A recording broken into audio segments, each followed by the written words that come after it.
Hello, warriors. Welcome to the U Movement. I am B. Here I am sitting out, got my shoes off. It's fantastic. This is February still. This is unbelievable. The weather is so grounding, some energy. Sitting by a new tree here. That full moon was really intense. Don't know how you're feeling about it. I always look at full moons as a time of illumination and showing us shit we don't want to see. That was certainly my case of more and more stuff coming in. It's coming in so rapidly, it's hard to keep track of. There's a lot more going on in my sphere than I'm able to share outright. What I share is what I can share, and what I can't share, I can't share.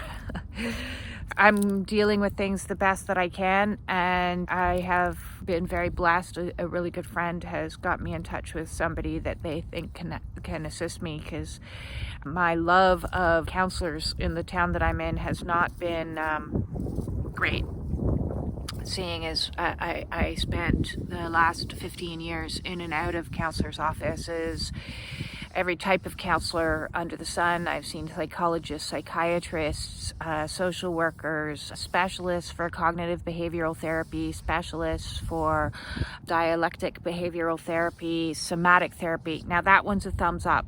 Unfortunately, my somatic guy moved to Scotland, so I stopped seeing him. But if you're looking for different types of therapies, definitely thumbs up to somatic work.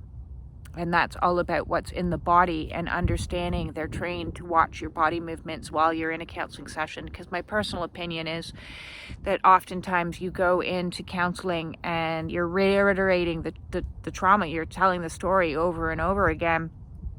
That's just re-traumatizing you. And at no point in those 15 years with those handful of counselors, or the collection, a handful of marital counselors, did anyone talk about trauma?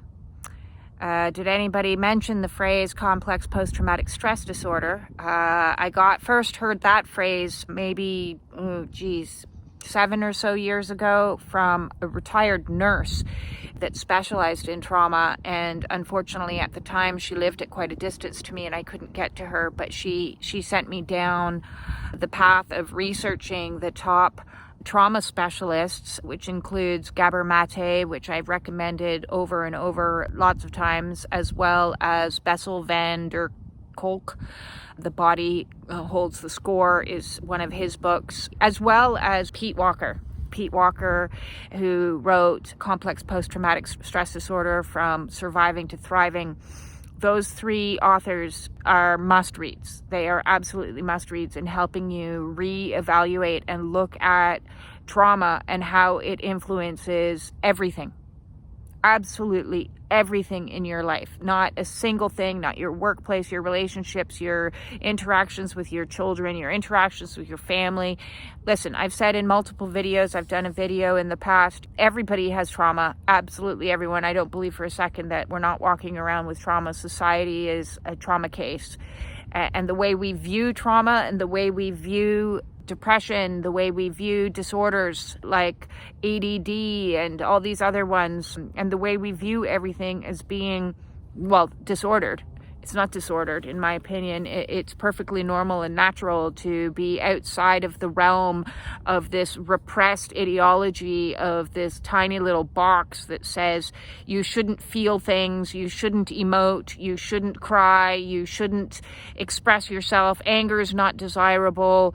All these other types of things we lock down, and we keep don't air your dirty laundry in public. Don't express your shadow. Don't talk about the shadowy stuff. And so we've been a culture that's been denying the shadow and denying the darkness for a very long period of time. And all that does is keep people in a state of trauma. We use any number of coping mechanisms, which I've talked about in lots of my videos, addictions, as well as denial, distraction, all kinds of things to prevent us from looking at the undesirable aspects of our childhood and the undesirable wounds that we carry with us, all those little inner children wounds. And we show the world our shiny, happy, hey, everything's great.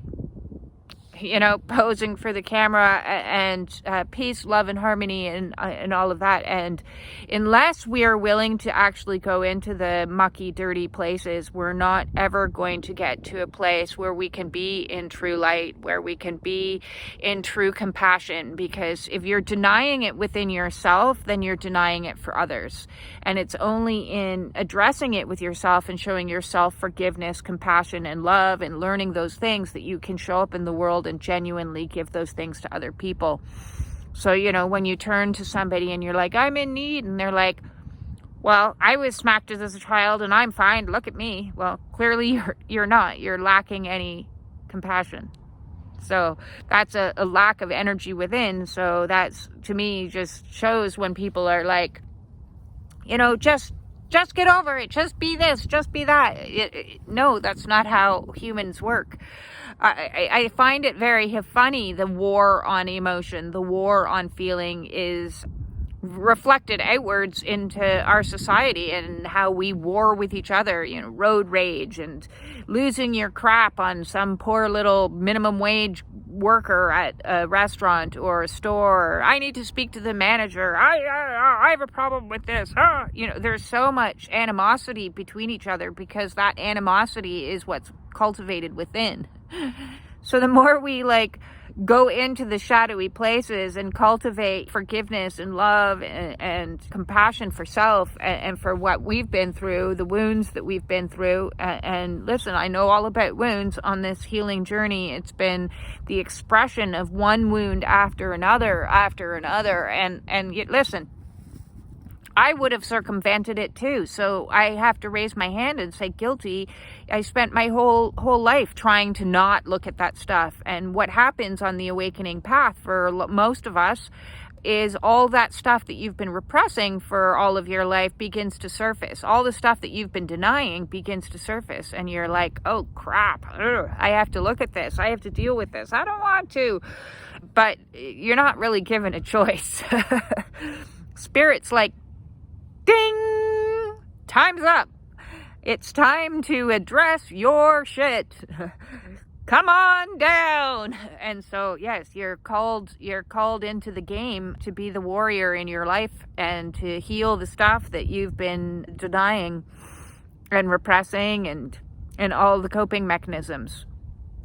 And trauma plays out for all of us in different ways. For me, it very much played out in the physical form. And if you read the works of Gabor Mate and Bessel van der Kolk, as I've talked about, they talk a lot about the understanding that trauma isn't just a psychological thought habit that you carry with you. It's a real physiological condition that alters your everything. They're linking now immune disorders, fibromyalgia, and all kinds of other diseases like diabetes and stuff to trauma, that they're trauma-based. The root cause is trauma-based, and that certainly held true for me, as well as the physiological diseases that can come. And this is what we know through understanding the chakra system. And I've done an entire series on the chakra system that I highly recommend.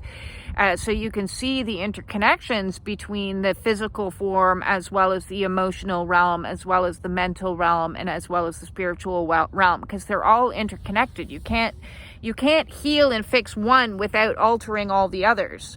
And so when you go down the healing journey and let's say, hey, I'm just starting off, I want to eat healthier, or I want to change my body, and that's where it begins, is getting into the body, then what happens is, without you meaning to or wanting to or desiring to even, that's going to influence the emotional realm, which is what happened to me. And the more I worked on my physical form, the more my emotional self started releasing repressed memories. It started releasing those inner childhood wounds. They would surface and you'd have to deal with them as one after another would present itself, as well as all the cognitive, the thought patterns that I'd been carrying with my whole life. Because when you go through a lot of trauma as a child and you're told things routinely, you believe the script. It's like being programmed. We are biological computers and we're programmed in a certain way. And I was programmed terribly. I thought I was trash. I thought that I was garbage. I thought I was a bad person. I thought that I deserved all the negative things that were happening to me and I didn't deserve anything better. And so then it filters out. It's like a constant filtering out into the next realm, and the next realm after your physical, your emotional, your mental, your spiritual is your 3D realm. And so I attracted codependent marriage that was abusive and terrible, and jobs that were unfulfilling and frustrating, and I stayed at way too long and had irritations and wasn't in alignment with my soul's greatest good, and stayed in situations because I thought I didn't deserve any better, because that's what I was taught. That's the way I was trained from very young. So they're all interconnected. And it all has, if you want to heal your life, you have to go back into the body and work your way from the body out. And that's what I've been doing for the last 4 years in this mission to save myself, to escape from this situation of my outer realm that was insanity, was heal the body first. In healing the body, I had to heal all the wounds and heal the emotional inner child stuff. And the more inner child stuff that came to my level of awareness, the more my consciousness grew. And the more my consciousness grew, the more my thought patterns shifted and adjusted, and I was able to reprogram. And through the power of affirmations and a lot of mantra and a lot of reprogramming, like things on my wall, you go saying, you are safe, everything's okay, you are intelligent, you are attractive, whatever it was at that moment in time that I was working through. And it was like one thing after another, after another, after another. And then with the reprogramming came higher connection to spirit, to source, the opening of the third eye, the spiritual gifts coming online. All of this stuff, this awakening path has been crazy and arduous and excellent and shifting. And I'm a completely different person than I was 3 years ago, 4 years ago. In every way, shape, or form, nothing is the same. My entire identity collapsed through the process of dark night of the soul and ego death and all of these things that happen on a spiritual awakening. And it's not an easy path. So if you're on this path and you are at any stage of the game, dealing with the physical, dealing with the emotional, dealing with the mental, dealing with the spiritual, dealing with your 3D situations, and you're like, something's not right here, something's out of alignment, please feel free to reach out to me. I've changed how I'm doing things, and all of my coaching is by donation now, because that's more in alignment with what I want to be in regards to soul. I don't know how it's going to work out. I'm throwing it up to God and letting God figure the rest of the details out for me, because my current mission is just being present in time, and hopefully, as they say, God will take care of the hows, the whys, the whens, and I just need to show up. So this is me showing up for my own life and for yours in passing on what I've learned over the last 4 years that has helped get me through. And I'm not through as in to the other side, like I'm done. We're never done. Healing is a continuous process that goes on, and it's up and it's down. And I just had 2 really down days just over that full moon. It was difficult. I get very influenced by the moon. I don't know if you do as well, but I certainly do. Then I'm up again and pulling myself up by the bootstraps and okay, what's the next thing I can do right now? What's the next thing? It's only ever what's the next thing. And that's how I'm currently living my life, because the rest of it, the stuff that I still need to clean up on the 3D realm, is overwhelming. So yes, I've taken care of a lot of the majority of my issues on the physical. I still have trigeminal neuralgia. I still have slight amount of back pain, but I've healed diabetes, fibromyalgia, sleep apnea, depression, anxiety, all kinds of different things. I've healed a lot of things, and I've worked through a lot of the inner childhood traumas, so I understand abandonment wounds, the betrayal wounds, a lot of the other stuff that people are going to be forced to face along this awakening path. as well as how to correct certain thinking, certain negative loops that you're on. And am I done? As I said, no, I'm not. I'm on the path and turning around and going, hey, I got this far. Why don't you come and join me up here? So if you're needing help on this process, please feel free to reach out and book a Zoom one-on-one call with me, and let's see if we can come up with some tools for some of the issues that you're facing. I have a wealth of videos, over 300 videos that I've done on any number of issues of trauma, dealing with narcissistic partners and or parents, childhood wounds, shadow work, a lot of body stuff, diet, nutrition, and I'm not a nutritionist, but I'm in talks with a nutritionist actually to come and do a live Zoom call.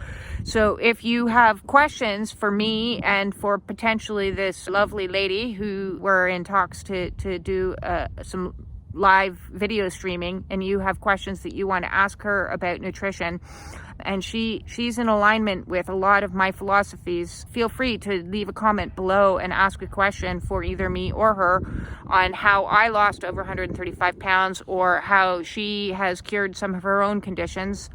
We'll be sure to add those in to answer those questions on our collective collaboration of this live feed. I don't have a date exactly yet worked out. It'll be hopefully the next couple of weeks. We'll get something on the books for that. As well as the fact, if you have knowledge that you want to share about your healing journey and you want to do a live collaboration for a video with me and discuss some of the things and tips and tools that have worked for you, the challenges that you've faced on your own healing journey, your own spiritual awakening, your own twin flame journey, your own diet and nutrition plan, your own quitting of alcohol or whatever, hey, drop me a line underneath and let's see if we can set up a live or recorded, whatever you're more comfortable with, a Zoom collaboration call or YouTube feed. The technology is still a little bit too much for me, so I'm wrapping my head around that. But let's see if we can get more community happening, because the more we work together and the more we heal stuff, the better we're all going to be. Thanks for all of the likes, the shares, and the subscriptions. Every single hour that you guys watch is really helping my channel, and I appreciate it so greatly from the bottom of my heart. Like, the support that I have gotten from my followers is unbelievable. You guys have kept me going in the darkest of days, in the hardest of moments when I thought, you know, what am I doing? This is insanity. I'm who am I to help anyone along this path, because I'm still struggling through my own dark night of the soul. I've gone through lots of moments where I thought I should just pack it in and go do something else, but I haven't done that because you guys. I haven't. So thank you from the bottom of my heart. I appreciate it so much. The support, the likes, the shares, the comments, all of that. It really means the absolute world to me. That said, I hope you all manage to get out and get some sunshine in your face today if you're in a sunny location, and plant your feet on the ground and connect with some earth energy. And that said, peace out.